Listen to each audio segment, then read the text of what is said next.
takbiratul ihram sebut Allahu Akbar tu sebut saja ku solat fardu zuhur. Yang tu saja yang wajib. Dalam takbiratul ihram yang wajib 3 tu saja. 4 rakaat mengikut imam tunai kerana Allah, yang tu semua sunat. Waktu sebut Allahu Akbar tu dalam hati kena sebut, ni mazhab Syafi'i, no? Dalam hati kita sebut saja ku solat fardu zuhur. Pendek aja. Susah ke senang? Senang saja.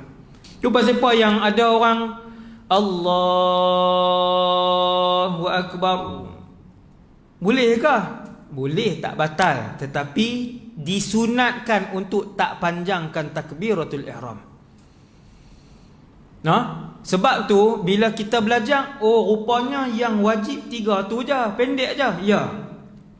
Yang wajib ada dalam takbiratul ihram saja ku solat fardu subuh, saja ku solat fardu isyak, saja ku solat fardu maghrib. Yang tu je.